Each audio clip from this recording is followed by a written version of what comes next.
या अय्युहन्नासु इन्ना खलक़नाकुम मिन ज़करिन व उन्सा सदक़ल्लाहुल अज़ीम।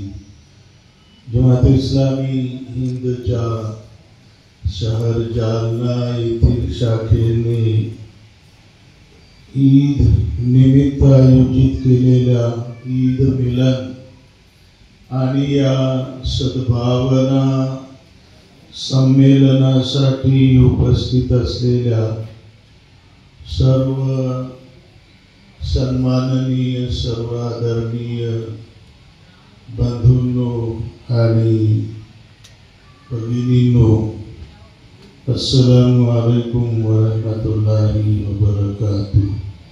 सर जेव्हा बोलत होते तेव्हा सत्यपाल महाराजांची आठवण झाली। म्हणाले कि उधर कोई कहता है हिंदू खतरे में है और इधर कोई कहता है इस्लाम धोखे में है। सत्यपाल महाराज बोलता है बेचूतिए, इधर हुदा हाई स्कूल में आकर देख, हिंदू भी मजे में है और मुसलमान भी मजे में है मिलन की और ईद के इस कार्यक्रम में। हाँ, खतरे में है, असल में खतरे में है, वो तेरी कुर्सी खतरे में है, इसलिए तू ये लगा रहा है। खरं तर ईदचा रमजानचा जो संदेश आहे तो खूपच संक्षिप्तपणे सांगायचा म्हटलं तर माणसाला माणूस बनवणं याच्याशिवाय दुसरा कुठलाच नाही।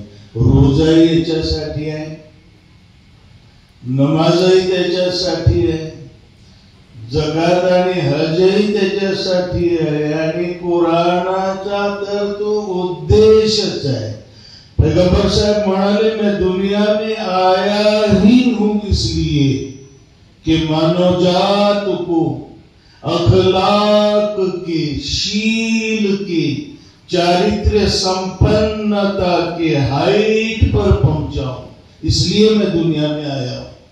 पैगंबर जी जगात आले माणसाला माणूस बनवण्याकरता आले आणि खूप सुंदर संदर्भ अगोदर आपल्याला दिला की हे आदर्श असं भारतीय संविधान देशाला समर्पित करताना भारत रत्न आणि संविधान समितीचे अध्यक्ष डॉक्टर बाबासाहेब आंबेडकर ते असं बोलले होते की संविधान खूप चांगलं आहे, पण याला इम्प्लिमेंट करणारे, याला राबवणारे हात जर ऑनेस्ट नसतील, ईमानदार नसतील तर देशाचं कल्याण होणार नाही।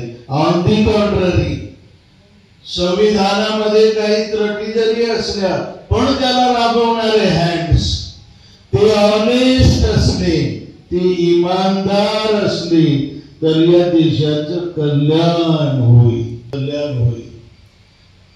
म्हणजे आपल्याच्या जे मूळ कारण आहे ते हँड्स जे आहेत संविधानाला राबवणारे ते हँड्स ऑनेस्ट नाही आहेत, हे मूळ कारण आहे। नसतं आपलं संविधान त्याची तर मूलतत्व समत